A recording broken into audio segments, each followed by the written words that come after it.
Assalamualaikum warahmatullahi wabarakatuh. Perkenalkan, nama aku Sri Widaningsih.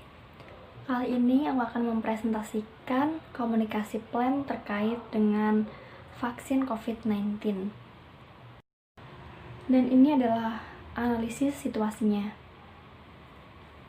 Seiring dengan meningkatnya kasus COVID-19 di Indonesia, dari data per tanggal 30 Desember 2020, tingkat kasus COVID-19 di Indonesia pada saat itu sudah mencapai 735.124 kasus, dengan angka kesembuhan mencapai 603.741 jiwa, sedangkan angka kematian mencapai 21.944 dan kasus aktif mencapai 109.439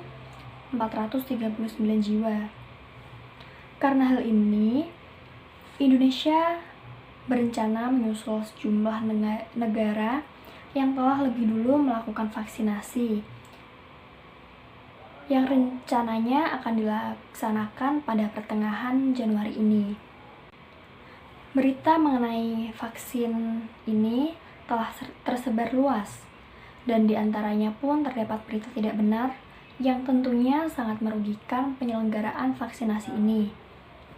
Berita tidak benar mengenai COVID ini sendiri dari data Kominfo sejak 2019 hingga Maret 2020 mencapai 147 isu, dengan sebanyak 86 isu dikategorikan sebagai disinformasi dan 61 isu dikategorikan sebagai hoax.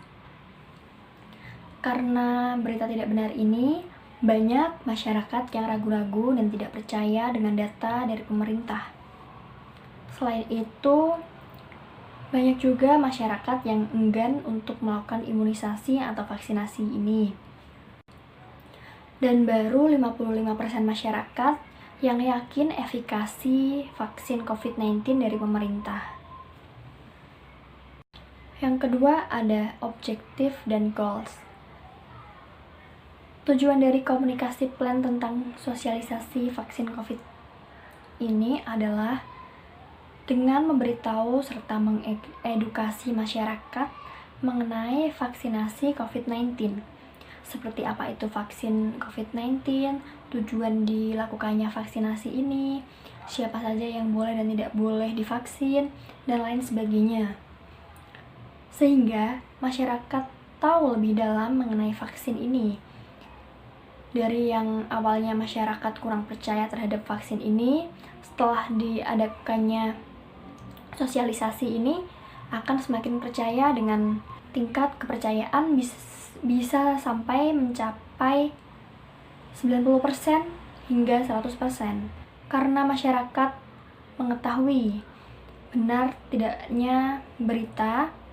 Jadi sosialisasi ini juga mengurangi penyebaran berita tidak benar di luar sana, hingga mampu menghilangkan berita tidak benar tersebut. Lalu yang selanjutnya adalah target audience. Targetnya tentu saja adalah masyarakat Indonesia dari berbagai kalangan, di mana nantinya masyarakat akan diberikan sosialisasi mengenai vaksin ini agar kedepannya tidak salah kaprah dan mengetahui dengan benar tentang vaksin COVID-19 ini. Lalu ada key message. Pesannya adalah dengan campaign Ayo Vaksin Indonesia Bangkit. Jadi, campaign ini memberikan gambaran dan pemahaman mengenai vaksin COVID, yang apabila nantinya vaksin ini berhasil akan membuat Indonesia bangkit kembali dari pandemi COVID ini. Lalu kreatif strateginya adalah strategi campaign ini adalah berbentuk iklan layanan masyarakat dan juga poster infografis. Dengan mengemasnya menjadi iklan layanan masyarakat, masyarakat akan mengetahui gambaran mengenai vaksin ini. Dan juga dengan poster infografis dibuat dengan tujuan untuk memberikan informasi terkait dengan vaksin COVID ini. Posternya pun dibikin semenarik mungkin, singkat, padat dan jelas, sehingga masyarakat menyempatkan diri untuk membaca karena posternya menarik dan membuat orang penasaran. Lalu yang terakhir adalah media plan. Jadi media yang akan digunakan adalah media massa dan juga media sosial untuk penyebarannya. Jadi untuk media massa bisa berbentuk seperti iklan di portal media dan lain sebagainya.